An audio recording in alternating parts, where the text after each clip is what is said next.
Hi guys, welcome to numbers. என் பேர் Surya. And இந்த வீடியோவில் நம்ம ஓனர்ஷிப் கான்செப்ட்ஸோட பார்ட் 2 தான் பார்க்க போகிறோம். ஸோ பார்ட் 1 நீங்கள் பார்க்கலன்னா பார்த்துட்டு வந்துடுங்க. அப்போ தான் இந்த வீடியோ நல்லா புரியும். அண்ட் இந்த சேனலை ஃபஸ்ட் டைம் விசிட் பண்ணுறீங்கன்னா சப்ஸ்கிரைப் பண்ணிக்கோங்க. ஸோ வீடியோக்குள்ளே போகலாம். இப்போ இங்கே ஒரு ஸ்கோப்பை கிரியேட் பண்ணுறதுக்காக நான் ஒரு கேர்லி பிரேசஸை உருவாக்குறேன். இந்த கேர்லி பிரேசஸில் ஒரு வேரியபிளுக்கு ஒரு வேல்யூ தரப்போகிறேன். லெட் எஸ் ஈக்குவல் டு நம்ம ரெஸ்ட் அப்படின்னு கொடுக்குறோம். ஓகே, ஸோ இப்போ இங்கே ஒரு வேரியபிளை கிரியேட் பண்ணுறோம். இது இந்த ஸ்கோப்புள்ள இருக்கு. இந்த ஸ்கோப்புக்கு வெளியே இந்த எஸ் ஆக்சஸ் பண்ண ட்ரை பண்ணுவோம். இப்போ println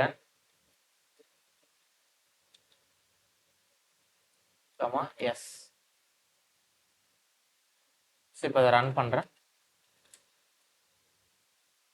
எனக்கு இங்க ஒரு எரர் ரைஸ் ஆகுது. இது என்ன எரர்னா, நம்ம இந்த எஸ் அதோட ஸ்கோப்புக்கு வெளியே யூஸ் பண்றோம். ஸோ இந்த எரர் தான் இங்க பிரிண்ட் ஆகுது. ஸோ இதே பிரிண்ட் இல்லைன்னா நான் இந்த ஸ்கோப் உள்ளே நான் பிரிண்ட் பண்ண ட்ரை பண்ணேன்.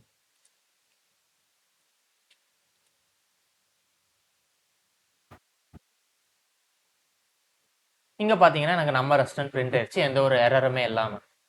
ஏன்னா இந்த println இந்த எஸ்ஸோட ஸ்கோப் உள்ள இருக்கு. ஸோ அதனால இந்த எஸ்ஸை நம்மளால ஆக்சஸ் பண்ண முடியுது. ஓகேவா? ஸோ இவ்வளோதான் வேரியபிள் ஸ்கோப்போட கான்செப்டே. ஒரு வேரியபிள் அதோட ஸ்கோப்ல மட்டும்தான் ஆக்சஸ் பண்ண முடியும். இப்போ அடுத்த கான்செப்ட் குள்ள போலாம். ஸ்ட்ரிங் டைப்ல ரெண்டு விதமா ஸ்டோர் பண்ணலாம். ஒன்னு ஹீப்ல ஸ்டோர் பண்ணலாம், இன்னொன்னு ஸ்டாக்ல ஸ்டோர் பண்ணலாம். ஃபர்ஸ்ட் ஹீப்ல எப்படி ஸ்டோர் பண்ணலாம் அப்படின்றத பார்க்கலாம். Let mutable s equal to string from இதுக்கு நம்ம ரெஸ்ட் அப்படின்ற ஒரு வேல்யூ. ஓகே, ஸோ இங்க பாத்தீங்கன்னா எஸ் அப்படின்ற ஒரு வேரியபிளுக்கு ஸ்ட்ரிங் டேட்டா டைப்பை யூஸ் பண்ணியிருக்கேன். அதுக்கு நம்ம ரெஸ்ட் அப்படின்ற ஒரு வேல்யூவை கொடுத்துருக்கேன். ஓகேவா? இப்போ இந்த ஸ்ட்ரிங் வந்து ஒரு ஓன்டு ஸ்ட்ரிங். இந்த ஓன்டு ஸ்ட்ரிங்கை நம்ம மாடிஃபை பண்ணிக்கலாம். So for example S dot push STR S awesome அப்படின்னு தரேன். ஓகே, இப்போ நான் பிரிண்ட் பண்றேன் இதை. Yes sir.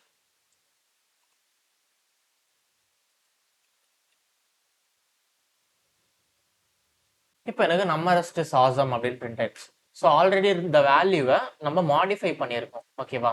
ஸோ ஓன்டு ஸ்ட்ரிங்கை நம்ம மாடிஃபை பண்ணிக்கலாம். இதுக்கு அர்த்தம் என்னன்னா, இந்த எஸ் டைனாமிக்கா இருக்கு. ஸோ டைனாமிக்கா ஒரு வேரியபிள் இருந்தாலே அது போய் ஹீப்ல தான் சேவ் ஆகும். ஓகேவா? ஸோ இது தெரியலன்னா என் ஃபர்ஸ்ட் வீடியோ பார்த்துட்டு வாங்க, நல்லா புரியும். ஓகே, நெக்ஸ்ட் ஸ்டாக்ல எப்படி சேவ் ஆகுது அப்படின்றத பார்க்கலாம். ஸோ அதுக்கு மறுபடியும் let mutable s equal to நம்ம ரெஸ்ட். ஸோ இப்போ நம்ம ரெஸ்ட் அப்படின்ற ஒரு வேல்யூவை நான் ஹார்ட் கோட் பண்ணியிருக்கேன். ஸோ இது வந்து ஒரு ஓன்டு ஸ்ட்ரிங் கிடையாது, இது வந்து ஒரு ஸ்ட்ரிங் லிட்ரல். ஓகே, இந்த ஸ்ட்ரிங் லிட்ரலை நம்மளால மாடிஃபை பண்ண முடியாது. என்னதான் நம்ம மியூட் கீவேர்டு யூஸ் பண்ணாலுமே இதை நம்ம மாடிஃபை பண்ண முடியாது. இங்க மியூட் எதுக்காக யூஸ் பண்றோம்னா, இந்த எஸ்ஸோட வேல்யூவை நம்மளால ரீப்ளேஸ் பண்ண முடியும். மாடிஃபை பண்ண முடியாது, ரீப்ளேஸ் பண்ணலாம். ஸோ இங்க ஒரு எக்ஸாம்பிள் காட்டுறேன். S equal to S plus is awesome. ஓகேவா? இங்க ஒரு ஸ்ட்ரிங் கன்காட்டினேஷன் யூஸ் பண்றேன், மிச்ச லாங்குவேஜஸ்ல இருக்கிற மாதிரி, அண்ட் பிரிண்ட் பண்றேன். இங்க பாத்தீங்கன்னா எனக்கு எரர் வருது. ஏன்னா இது வந்து ஒரு ஓன்டு ஸ்ட்ரிங் கிடையாது. ஓகே, ஸோ இப்போ நான் வேல்யூவை ரீப்ளேஸ் பண்ண ட்ரை பண்றேன். நம்ம ரெஸ்ட் இஸ் ஆசம் அப்படின்னு கொடுக்குறேன். இப்போ நம்ம ரெஸ்ட் இஸ் ஆசம் அப்படின்றத பிரிண்ட் ஆயிடுச்சு. ஓகேவா? ஸோ நான் இங்க வேல்யூவை ரீப்ளேஸ் பண்ணிக்கலாம். அதுக்கு தான் இந்த மியூட் கீவேர்ட். இப்போ நான் இங்க மியூட் கீவேர்ட் கொடுக்கலன்னா நம்மளால வேல்யூவை ரீப்ளேஸ் பண்ண முடியாது. இங்க எரர் வரும். ஓகேவா? ஸோ இவ்வளோதான் ஸ்டாக்ல ஸ்டோர் ஆகிற ஸ்ட்ரிங்குக்கும் ஹீப்ல ஸ்டோர் ஆகிற ஸ்ட்ரிங்குக்கும் டிஃபரன்ஸ். ஹீப்ல டைனாமிக்கா இருக்கும், ஸ்டாக்ல ஃபிக்ஸ்டா இருக்கும். நம்ம இன்கேஸ் அதை சேஞ்ச் பண்ணனா அதோட வேல்யூவை ரீப்ளேஸ் பண்ணும். ஓகே, ஸோ நெக்ஸ்ட் கான்செப்ட்ல போகலாம்.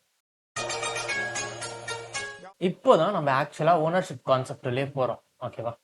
ஸோ இங்க பாத்தீங்கன்னா எக்ஸுக்கு 5 அப்படின்ற ஒரு வேல்யூ கொடுத்துருக்கேன், ஒய்க்கு எக்ஸோட வேல்யூ கிடைக்கும். ஓகேவா?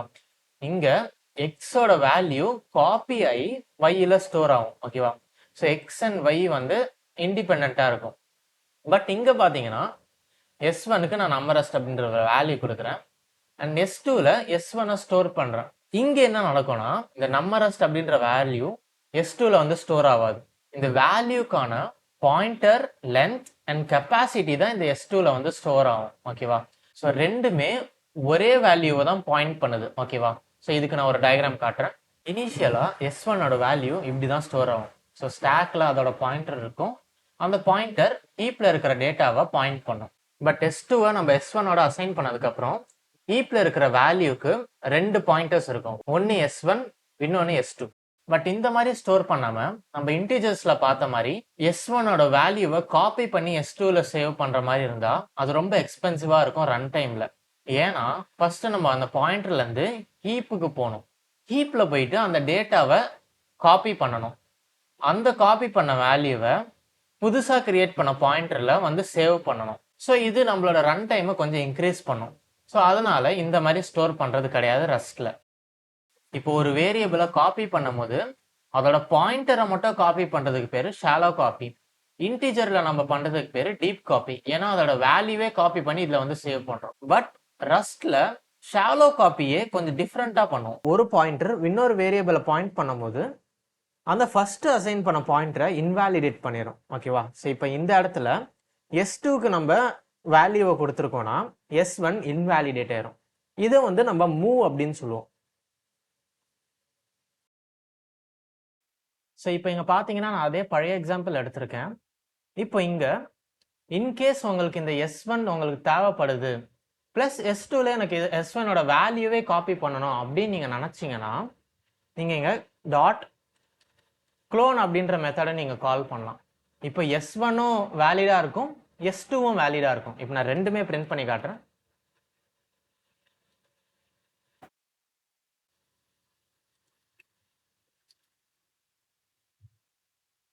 ஸோ இங்கே பார்த்தீங்கன்னா எனக்கு எந்த ஒரு எரருமே இல்லாமல் S1ம் காப்பி ஆயிடுச்சு, S2வும் காப்பி ஆயிடுச்சு. ஏன்னா இங்கே நம்ம ஃபுல்லாக அதோட வேல்யூவே க்ளோன் பண்ணிட்டோம். இந்த க்ளோன் மெத்தடை நீங்கள் எப்போ யூஸ் பண்ணணும்னா உங்களுக்கு S1ஓட வேல்யூ தேவைப்பட்டுச்சுன்னா மட்டும்தான் இந்த மாதிரி க்ளோன் பண்ணணும். இப்போ இங்கே க்ளோன் யூஸ் பண்ணுறதுனால நம்மளுக்கு ரன் டைம் கொஞ்சம் எக்ஸ்ட்ராவாகும். பட் உங்களுக்கு இந்த ஃபீச்சர் தேவை அப்படின்னா நீங்கள் இதை யூஸ் பண்ணிக்கலாம்.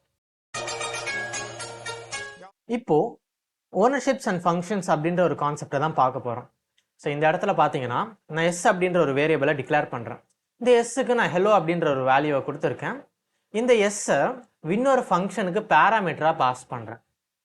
பாஸ் பண்ணிவிட்டு அந்த ஃபங்க்ஷன் என்ன பண்ணோம்னா பிரிண்ட் பண்ணும். நம்ம கொடுத்த டேட்டாவை பிரிண்ட் பண்ணும். இது ஒரு ஸ்ட்ரிங் டேட்டா டைப். ஓகேவா? ஸோ இதை நான் ரன் பண்ணி காட்டுறேன். எனக்கு இங்கே ஹெலோன்னு பிரிண்ட் ஆயிடுச்சு. இப்போது நம்ம இந்த Sஐ இந்த ஃபங்க்ஷனோட பேராமீட்டராக தந்துட்டோம். இதுக்கப்புறம் நம்மளால் இந்த Sஐ யூஸ் பண்ண முடியுமா அப்படின்னு கேட்டிங்கன்னா முடியாது. ஸோ நான் இப்போது ரன் பண்ணி காட்டேன் இதையும். ஸோ இங்கே நான் Sஐ ஆக்சஸ் பண்ணியிருக்கேன், ரன் பண்ணி காட்டேன். எனக்கு இங்கே எரர் வருது. இங்கே ஓனர்ஷிப் கான்செப்ட் நம்மளுக்கு வயலேட் ஆகுது. நம்ம வேரியபிளில் பார்த்த அதே கான்செப்ட் தான் ஃபங்க்ஷன்ஸ்லேயும் வரும். Sஓட வேல்யூ இந்த ஃபங்க்ஷனுக்கு பாஸ் ஆயிடுச்சு. ஸோ Sஓட வேல்யூ இன்வாலிடேட் ஆயிரும். இப்போ நான் இதை இன்டீஜருக்கு ட்ரை பண்ணுறேன்னு வச்சுக்கோங்களேன். ஸோ இங்கே ஈக்குவல்ஸ் 5 அப்படின்ற ஒரு வேல்யூவை கொடுக்குறேன். இதை நான் I32 அப்படின்னு மாற்றுறேன். ஓகேவா?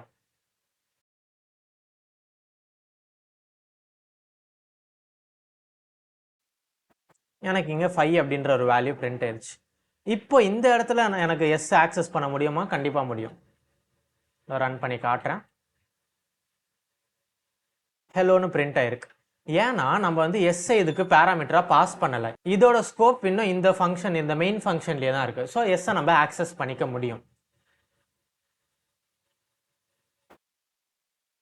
இப்போ நான் ஃபங்க்ஷனுக்கு இந்த Sஐ பாஸ் பண்ணணும்னு நினைக்கிறேன். ஆனால் அந்த ஃபங்க்ஷனுக்கு அப்புறமா நான் யூஸ் பண்ணணும்னு நினைக்கிறேன்னா அதுக்கு ஒரு சில டெக்னிக்ஸ் இருக்குது. அது என்னன்னு இப்போ பார்ப்போம். ஓகே, ஸோ மறுபடியும் அதே எக்ஸாம்பிள் தான் எடுத்திருக்கேன்.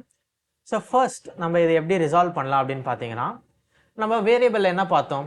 க்ளோன் அப்படின்ற ஒரு மெத்தடை யூஸ் பண்ணி நம்ம ரெண்டு இடத்துலையுமே அந்த வேல்யூவை ஸ்டோர் பண்ணிக்கலாம் அப்படின்னு பார்த்தோம்ல. ஸோ அதே இங்கே யூஸ் பண்ணலாம். டாட் க்ளோன் அப்படின்னு நான் பாஸ் பண்ணுறேன். இப்போ ரன் பண்ணி காட்டுறேன்.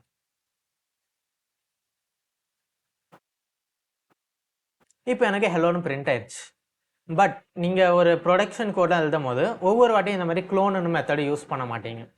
ஸோ அதுக்கு நம்ம என்ன பண்ணலாம் அப்படின்னு பார்த்தீங்கன்னா, இங்கே எஸ்ஸை நான் பாஸ் பண்ணிடுறேன். ஸோ இந்த இடத்துல எனக்கு வேலை முடிஞ்ச உடனே நான் இன்புட் வாங்கின டேட்டாவை ரிட்டர்ன் பண்ணுறேன். ஓகேவா, டேட்டாவை நான் ரிட்டர்ன் பண்ணுறேன். இங்கே ரிட்டர்ன் பண்ணுறேன் அப்படின்றத டினோட் பண்ணுறேன். இங்கே டேட்டாவை ரிட்டர்ன் பண்ணதில் அதை நான் வேற ஒரு வேரியபிளில் ஸ்டோர் பண்ணிப்பேன். இங்கே இப்போ எஸ்டி அப்படின்ற ஒரு வேரியபிளை கிரியேட் பண்ணுறேன். இந்த எஸ்டியை ஆக்சஸ் பண்ணுறேன். ஓ சாரி, நான் டிக்ளேர் பண்ணோம் லெட். ஓகே,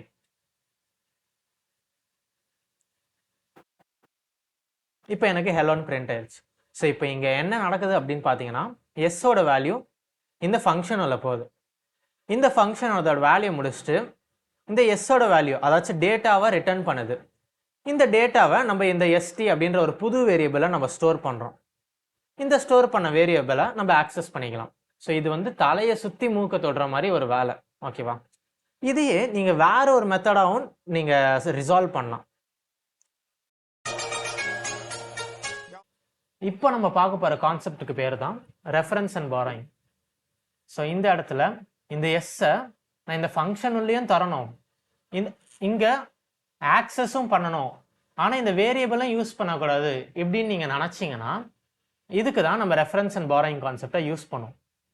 ஸோ அதுக்காக ஃபர்ஸ்ட் என்ன பண்ணுவோம்னா, இந்த எஸ்ஸை நம்ம வந்து எஸ்ஸாவே தராமல் அதோட ஒரு பாயிண்டரை மட்டும் நம்ம தருவோம் இன்புட்டாக. ஸோ இங்கே நான் ஒரு ரெஃபரன்ஸ் அப்படின்றத டினோட் பண்ணுறதுக்காக ஆம்பர்சென்ட்டை யூஸ் பண்ணுறேன். இங்கேயும் ஒரு ரெஃபரன்ஸ் தான் நான் இன்புட் வாங்க போகிறேன் அப்படின்றத டினோட் பண்ணுறதுக்காக நான் ஒரு ஆம்பர்சென்ட்டை யூஸ் பண்ணுறேன். ஸோ இப்போ இதை ரிட்டர்ன்லாம் பண்ண தேவையில்ல, இங்கேயும் ரிட்டர்ன் பண்ண தேவையில்ல. இந்த புது வேரியபிளை நான் ரிமூவ் பண்ணிடுறேன் அண்ட் இங்கேயும் எஸ்ஸை ஆக்சஸ் பண்ணுறேன். ஸோ இந்த இடத்துல நான் எஸ்ஸை ஒரு ரெஃபரன்ஸாக அனுப்புகிறேன், எஸ்ஸோட ரெஃபரன்ஸை இன்புட்டாக வாங்குது. இந்த எஸ்ஸை நான் இந்த ஃபங்க்ஷனுக்கு அப்புறமா ஆக்சஸ் பண்ணுறேன். இப்போ ரன் பண்ணி காட்டுறேன். எனக்கு கரெக்டாக ரன் ஆகுது. ஓகேவா, ஸோ இப்போ நம்ம ஒரு ரெஃபரன்ஸை மட்டும் பேராமீட்டரை அனுப்பிச்சிருக்கோம். இதே ரெஃபரன்ஸை நான் ஏதாச்சும் சேஞ்சஸ் பண்ணணும்னு நினைக்கிறேன்னு வச்சுக்கோங்களேன். ஸோ இப்போ இந்த எஸ்ஸோட வேல்யூவை நான் மாற்றணும்னு நினைக்கிறேன் இந்த ஃபங்க்ஷன் இல்லை. ஓகேவா, ஸோ அதுக்கு என்ன பண்ணலான்னா, இங்கே மியூட்டபிள் அப்படின்ற ஒரு கீவேர்டை யூஸ் பண்ணுவேன் அண்ட் இந்த எஸ்சியை மியூட்டபிளாக மாற்றுவேன்.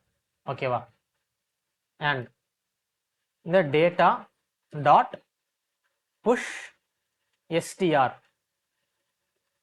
இந்த வேர்ல்டு அப்படின்னு தரேன்.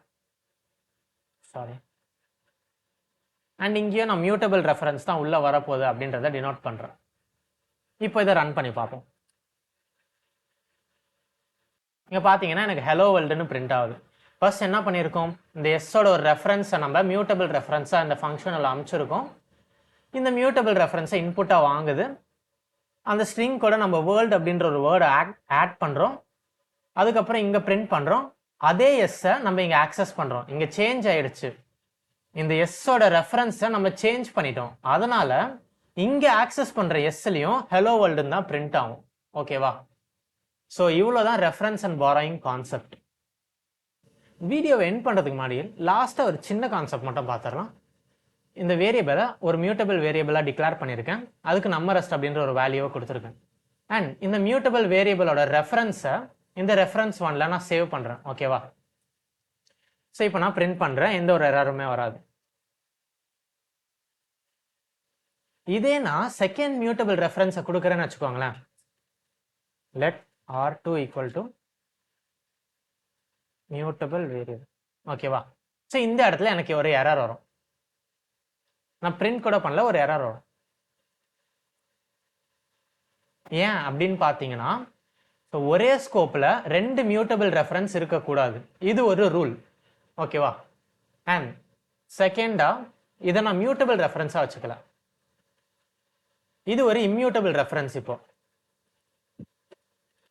இங்கே நான் R2வை ஆக்சஸ் பண்ணிக்கிறேன். ஓகேவா, ஸோ நான் மல்டிபிள் இம்மியூட்டபிள் ரெஃபரன்ஸை உருவாக்கிக்கலாம், எத்தனை வேணால் உருவாக்கிக்கலாம். இப்போ நான் ரன் பண்ணுறேன், எந்த ஒரு எரருமே வராது. இங்கே பார்த்தீங்கன்னா ரெண்டு நம்பரை பிரிண்ட் ஆயிடுச்சு. இப்போது இதே ஸ்கோப்பில் நான் இன்னொரு மியூட்டபிள் வேரியபிளை உருவாக்குறேன். Let R3 equal to mutable variable. So இங்கே நான் ஒரு மியூட்டபிள் ரெஃபரன்ஸ் அனுப்புகிறேன். இந்த இடத்துல எனக்கு ஒரு எரர் ரன் பண்ணி காட்டுறேன்.